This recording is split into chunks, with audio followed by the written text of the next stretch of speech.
चलिए मैं आपसे एक क्वेश्चन पूछता हूँ कि फायर यानी आग गर्म क्यों होती है।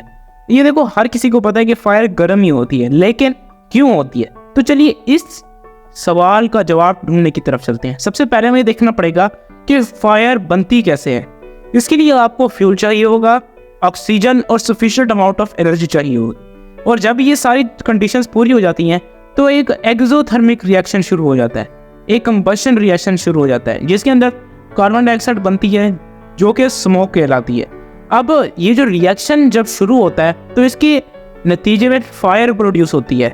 अब देखने की बात यह है कि एक्चुअली फायर जो है वहाँ से हीट नहीं निकलती, इस रिएक्शन से हीट निकलती है। यानी कि इस रिएक्शन के जो आउटकम्स होते हैं उसमें एनर्जी, स्मोक, वाटर और फायर होती है। और यहाँ पर एक मज़े की बात ये भी है कि जितनी एनर्जी आपको चाहिए होगी इस रिएक्शन को शुरू करवाने में, उससे आपको कई गुना ज़्यादा एनर्जी मिलेगी। यहाँ से हमें एक और मज़ेदार फैक्ट पता चल जाता है जो कि हमारा फैक्ट नंबर 2, और वो ये है कि फायर जो है वो सेल्फ सस्टेनिंग है। यानी कि अगर एक दफ़ा कहीं आग लग जाए तो मतलब ऑलमोस्ट इम्पॉसिबल है कि अगर कोई इसके ऊपर एक्सटर्नल फोर्सेस ना एक्ट करें तो वो रुक जाए। ये टोटली इम्पॉसिबल है, क्योंकि मैंने आपको जैसे बताया कि इस रिएक्शन को शुरू करने में जितनी एनर्जी चाहिए होती है उससे कई गुना ज़्यादा एनर्जी जो है इसके आउटकम में मिलती है। यानी कि फायर जो है 1 मिनट के अंदर अंदर डबल हो सकती है।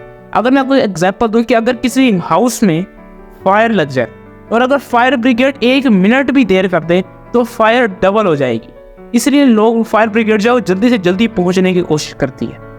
तो अगर आपके दिमाग में यह है कि एक घर को टोटली मतलब एक फायर से जलने में कितना टाइम लगेगा, तो इसमें कोई 5 मिनट भी नहीं लगेंगे, इसमें 2.5 मिनट्स लगेंगे टोटली किसी भी हाउस को टोटली मतलब एक जल जाने में। यानी कि आप देख ही सकते हैं कि फायर की स्पीड जो है फैलने की कितनी ज़्यादा होती है। तो आप सभी को पता है कि जो फायर है उसके मुख्तलिफ कलर्स होते हैं। यानी कि एक फायर जो है वो उसका पर्पल की तरफ शेड होता है, वायलेट की तरफ होता है, जबकि दूसरी जो फायर होती है वो रेड कलर की होती है। लेकिन मैं आपसे ये पूछता हूँ कि इनमें से ज़्यादा गर्म कौन सी है।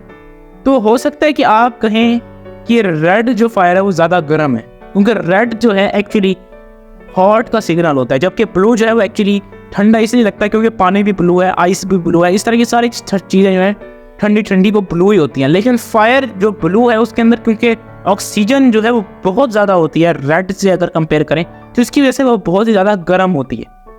तो ये हमारा लास्ट फैक्ट कि 1666 में लंदन में एक बहुत बड़ी आग लगी थी जिसको ग्रेट फायर ऑफ लंदन कहते थे। हाँ, इसने तबाही तो बहुत ज़्यादा मचाई थी और 80% जो बिल्डिंग्स हैं और इंसेक्ट्स हैं उनको मार डाला था। लेकिन उस वक्त एक बहुत ही खतरनाक प्लेग था जिसको बर्बोनिक प्लेग कहते थे, और इसकी स्पीड किसी भी तरीके से कंट्रोल नहीं हो रही थी। लेकिन जब ये आग लगी तो जितनी तबाही इसने मचाई उसके बावजूद, क्योंकि मैक्सिमम जो इंसेक्ट्स हैं और जो इस डिजीज़ के कैरियर्स हैं वो मर गए, तो इसी वजह से जो इस प्लेग की बढ़ने की स्पीड है वो बहुत ही ज़्यादा स्लो हो। तो दोस्तों आज हम अपनी वीडियो को यही ख़त्म करते हैं। अगली वीडियो में मिलेंगे, तब तक के लिए बाय।